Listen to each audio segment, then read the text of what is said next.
Hello students, we are going to talk about the living world. Life, as we all know, is very unique and complex and made up of cellular organization of molecules. Therefore, Lamarck said that a body cannot have life if its constituent parts are not cellular. Biology is the science of life forms and living processes. The various traits shown by the living beings are as follows. As we all know that all unicellular and multicellular organisms are made up of cells, and they are very intricately designed to form a multicellular organism or an unicellular organism.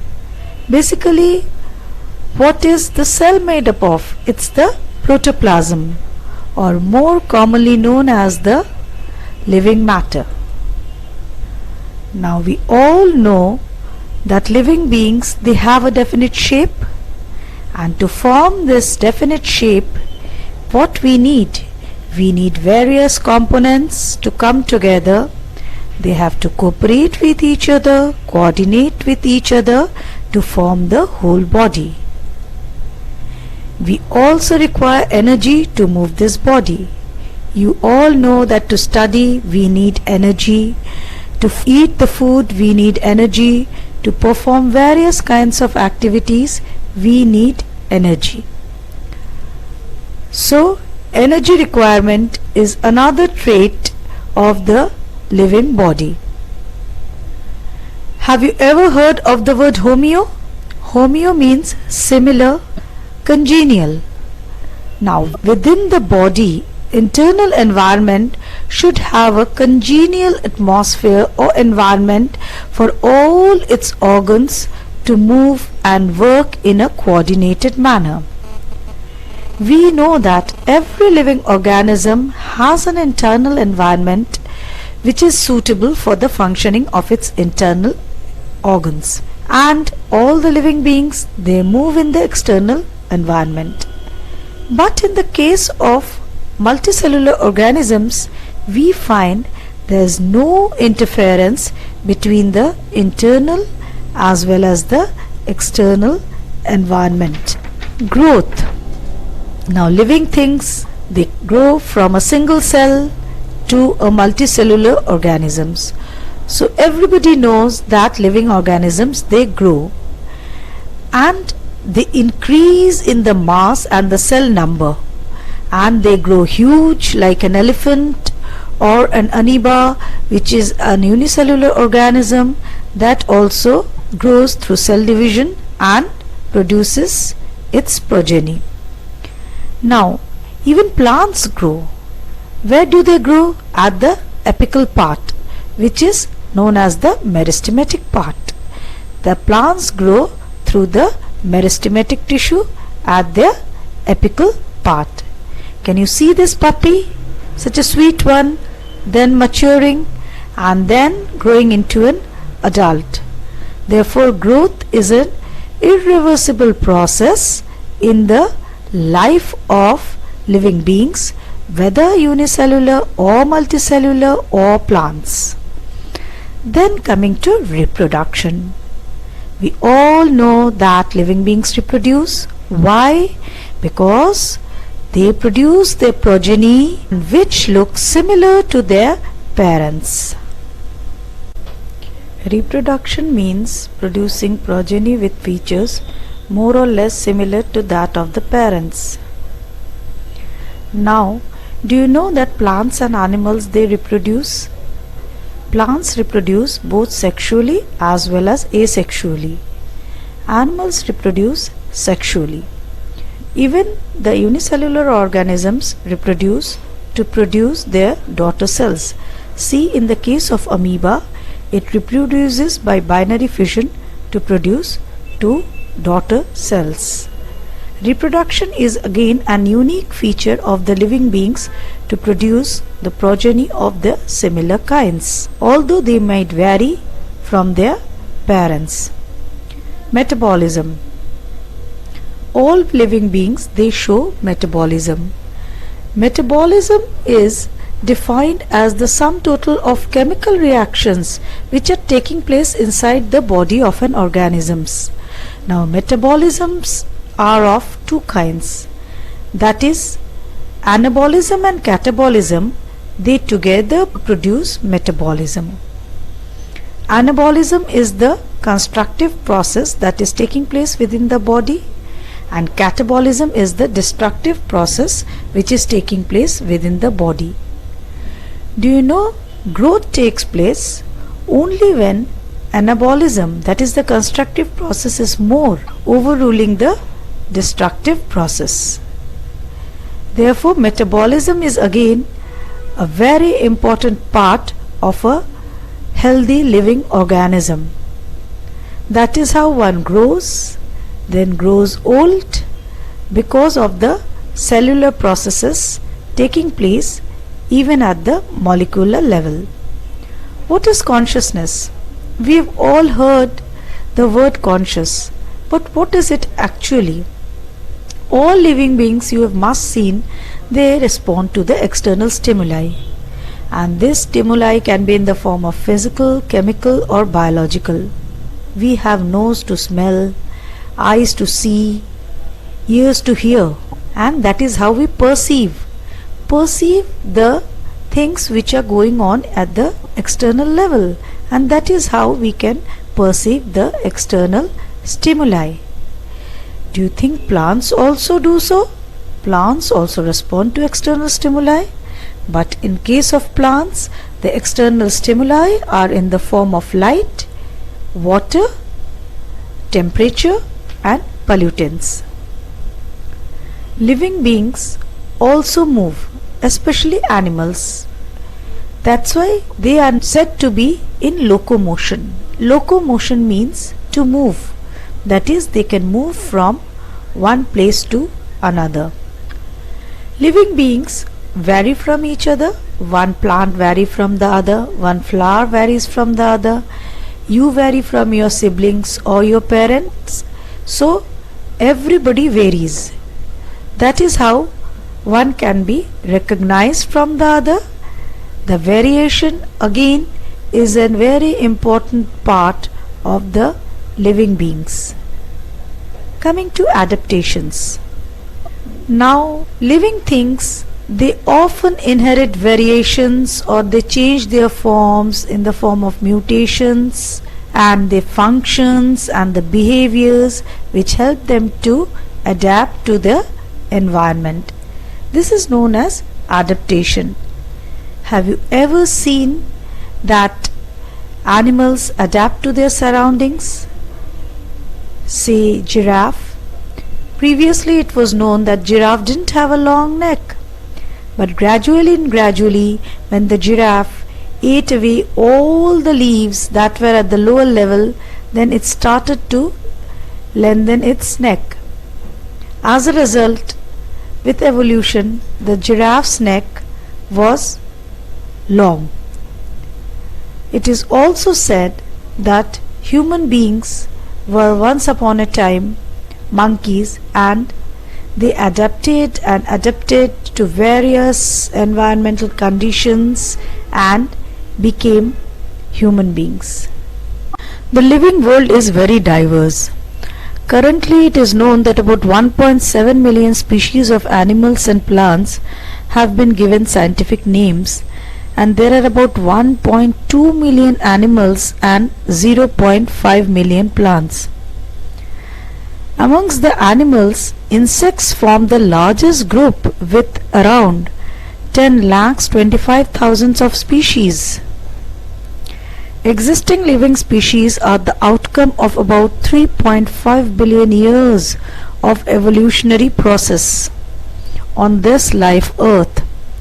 Nearly 15,000 new species are discovered and being discovered every year. What is taxonomy? Taxonomy actually is a branch of biology which deals with the identification, the nomenclature and classification of living organisms.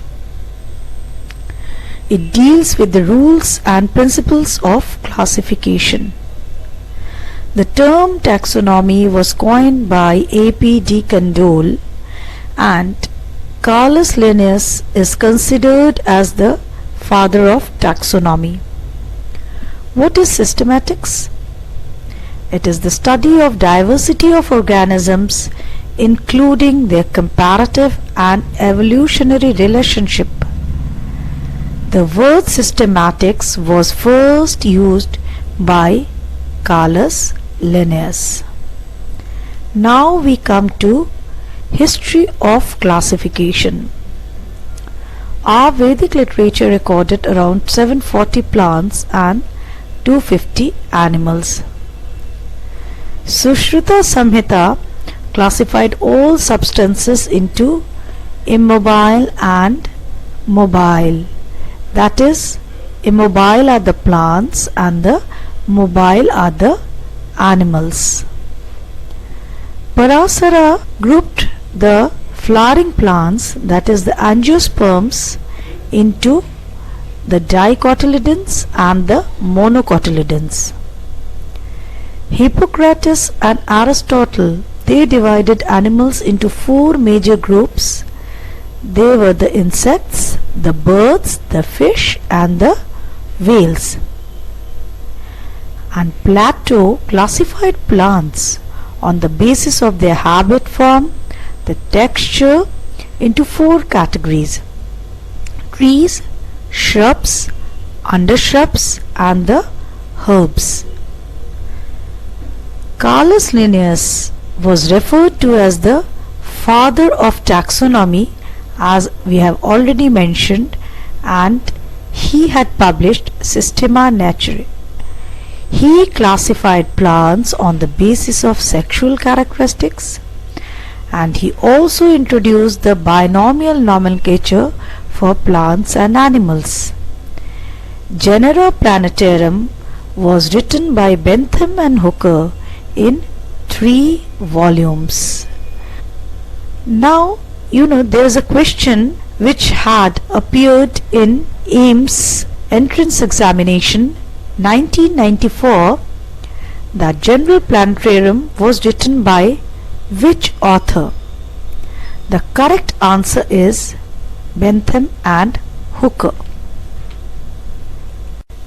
The classification is based on the following 3: identification, nomenclature and again classification.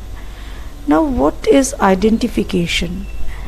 It is very much required to identify an organism, whether a plant or an animal, and then to give correct name to it so that it can be called by that name worldwide. Next comes nomenclature. What is nomenclature?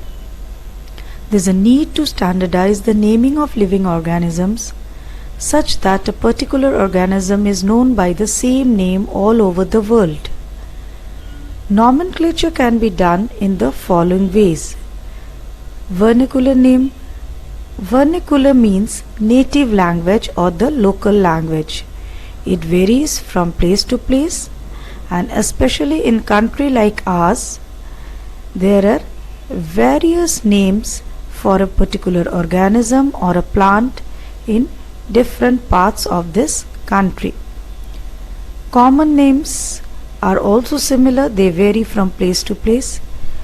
Scientific names are the universal names of that organism, whether plant or animal, and it follows a definite pattern, that is, certain rules and criteria are set for scientific names.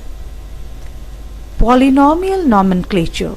What is polynomial nomenclature? A single plant or an animal can be given a very big name which is difficult to remember, learn and actually speak out.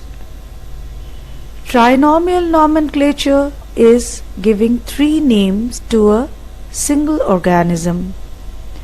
For example, crow is called Corvus splendens splendens. Cabbage has been called Brassica oleracea capitata.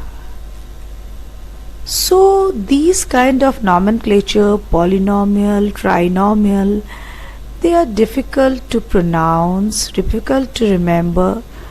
Therefore, Linnaeus gave the system of binomial nomenclature, and there is a code for nomenclature for cultivated plants, ICNCP. This nomenclature emphasizes on the generic name and the scientific name. But there are a few rules for binomial nomenclature. A scientific name consists of two words in Latin and can be derived from any other language. The first word is genus and starts with a capital letter, and second name is species that starts with the small letters. Both names are printed in italics and underlined if handwritten. The name of author is written in abbreviated form after the species name, and it is printed in Roman and never underlined. All these three words, that is the generic, the specific and the author citation, collectively form the binomial epithet. For example, if you refer to mango, the generic name for mango is Mangifera. The specific name for mango is Indica, since it's the Indian variety, and the author name is Linn. Therefore, it stands as Mangifera Indica Linn. If there are two or more words in species name, a hyphen is put between these words and constitute compound specific name like hibiscus rosa dash sinensis. Similarly, you can see a dog and a cat. The scientific name for dog is Canis familiaris, and that of a cat is Felis catus. The name Canis is the generic name and familiaris is the specific name. Similarly, here in the case of cat, Felis is the generic name and Catus is the specific name. When the generic name and the specific name are the same, it is known as tautonym. For example, in case of rats, that is Rattus ratus. When the species and the subspecies name are the same, it is known as autonyms. For the crow, Corvus splendens splendens. When two different plants have the same name, then they are called homonyms. Since homo means similar and nym means name, homonyms like Prunus dulci, that is almond and plum. Have you ever heard of the word taxonomic hierarchy? It was Linnaeus who introduced 5 categories in the taxonomic hierarchy. However, we find that species is the most important, then comes the genus, then the family, then the order and class, then division in case of plants and phylum in case of animals. Now, what is a species and what is a concept of species? Static concept of species was given by Linnaeus, and he said that species is fixed and immutable.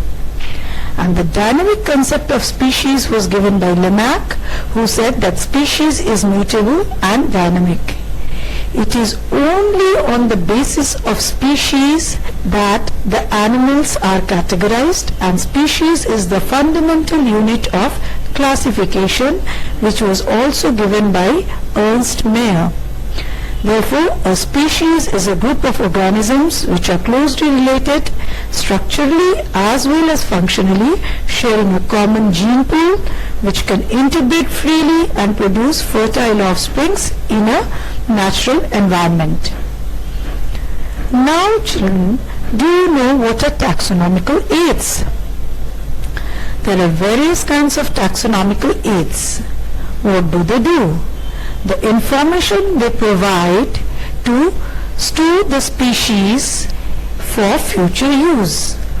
Now herbarium is a kind of taxonomical aid used in plants, and it is defined as a collection of plants that is dried, pressed, preserved on the sheets. The sheets are arranged in accordance with the accepted system of classification, which you know had been given by Bentham and Hooker. The storage of sheets form a repository for future use. Here you can see the leaves which are stored, they are dried. Actually, what do? When we go out to faraway places, in hill stations, we find different kinds of leaf variety, flowers which are not available in the plains. So what do? We collect those flowers, leaves, and we keep them inside our books or copies or notebooks, and then they dry up and they form a different kind of a pattern which looks so nice, so beautiful. So that actually is a herbarium.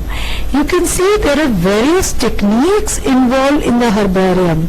That is to collect the leaves, they're drying up, poisoning them so that they are free from all moisture, mounting, stitching, labeling and deposition. Now what are the functions of a herbarium? It is to preserve the plant wealth, including type material and paleobotanical collection. To carry out exchange and loan of preserved plant material for research, exhibitions, etc. To carry out research programs of fundamental and applied value. Compilation of flora, manuals and monographs, and you come to know about the ecology of various places.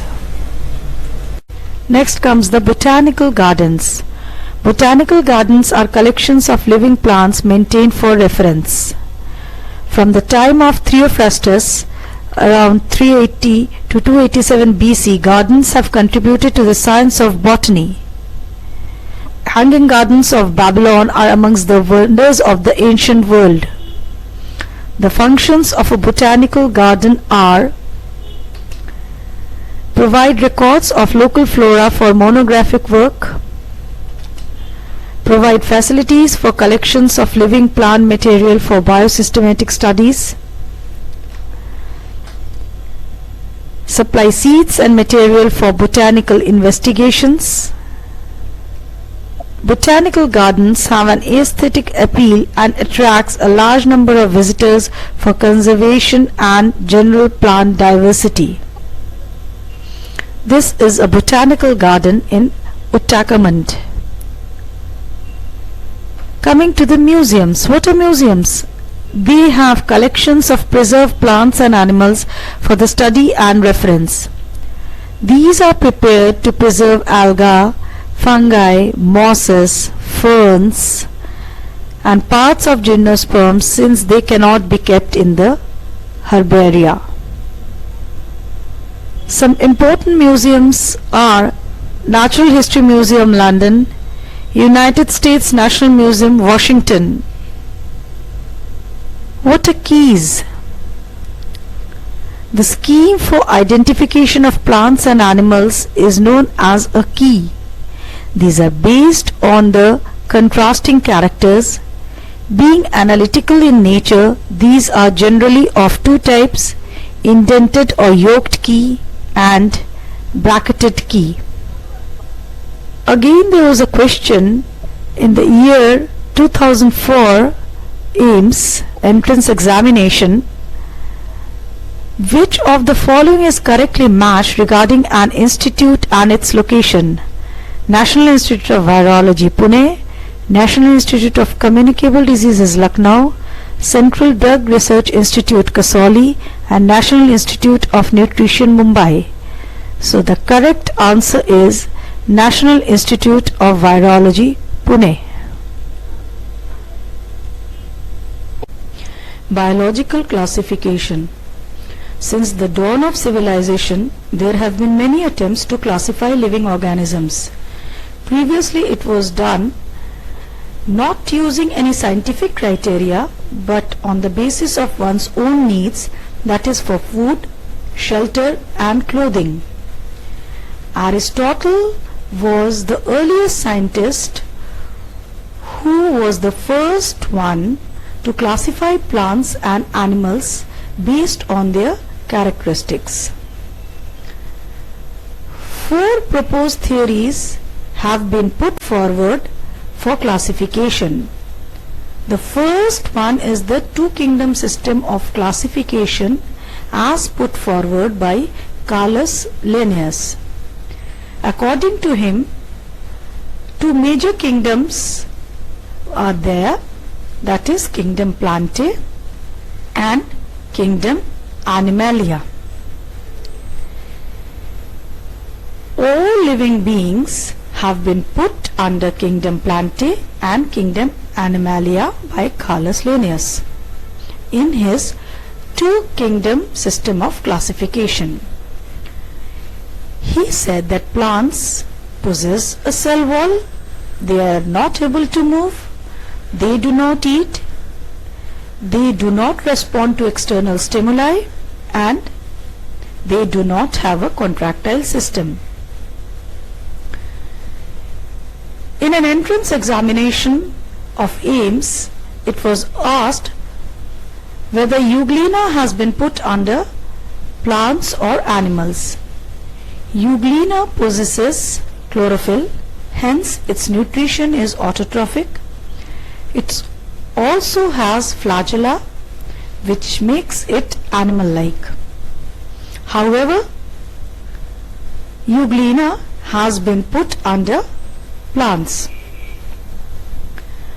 Under kingdom Animalia, the traits shown were cell wall was absent, locomotion is present, they can eat, they can respond to external stimuli, and a well-defined contractile system is present.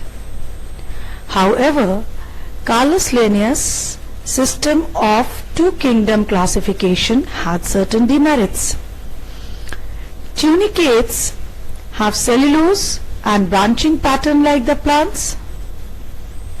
Slime molds, which are amoeba-like in structure but fungi-like in reproduction.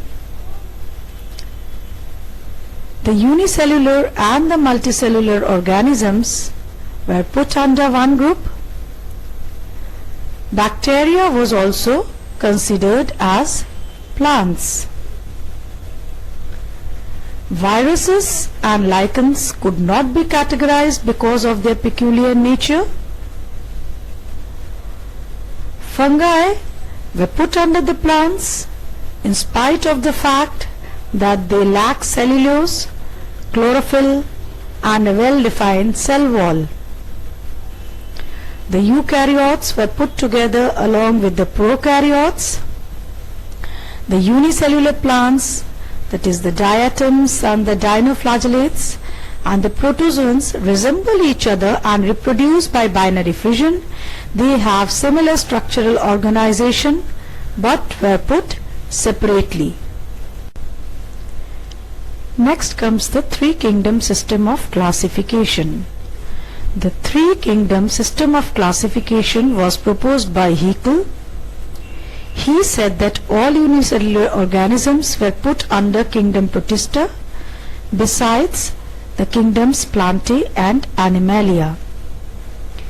He concluded that protists evolved from prokaryotic monerans and the precursors from which the higher eukaryotic kingdoms like Plantae, fungi and Animalia had evolved.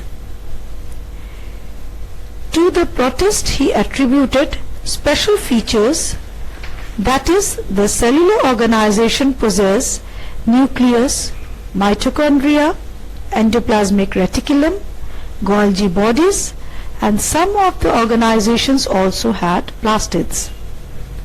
Some of the protists also show locomotion by means of pseudopodia, cilia and flagella.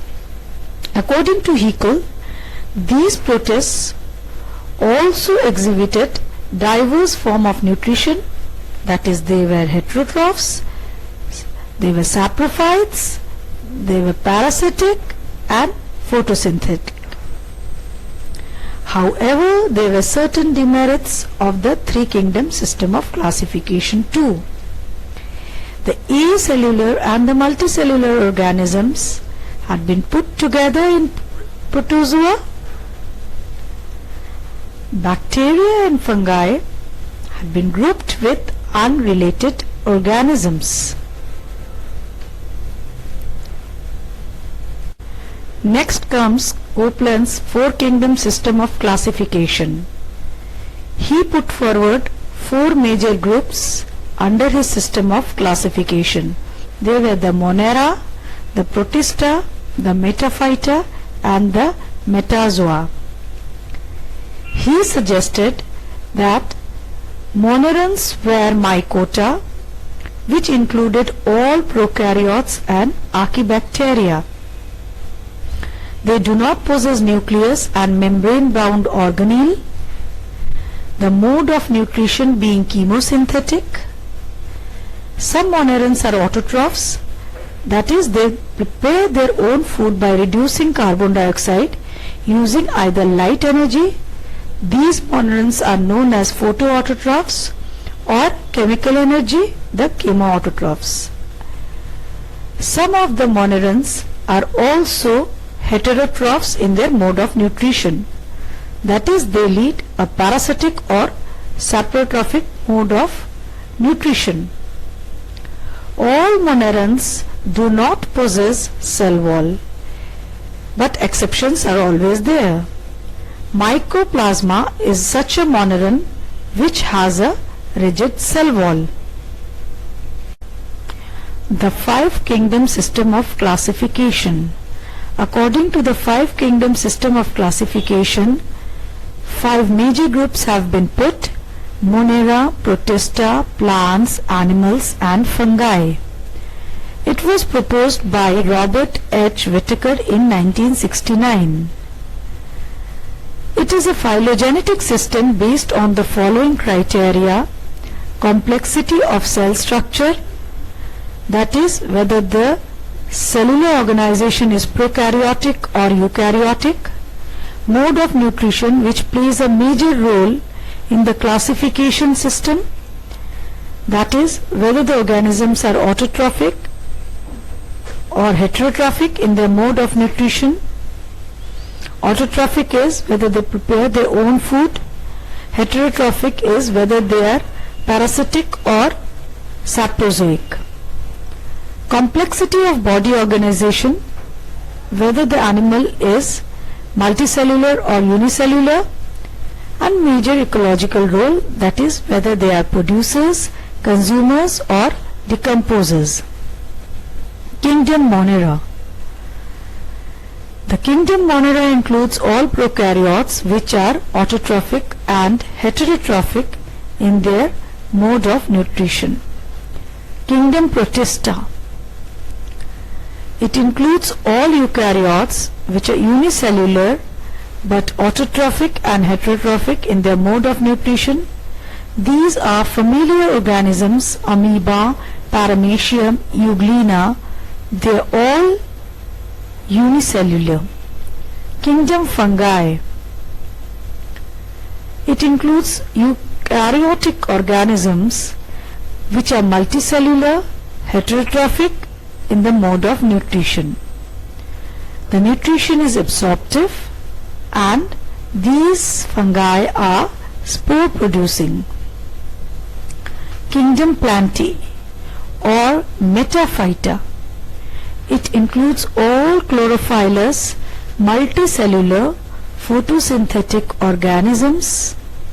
They occur on land, seashores and lakes.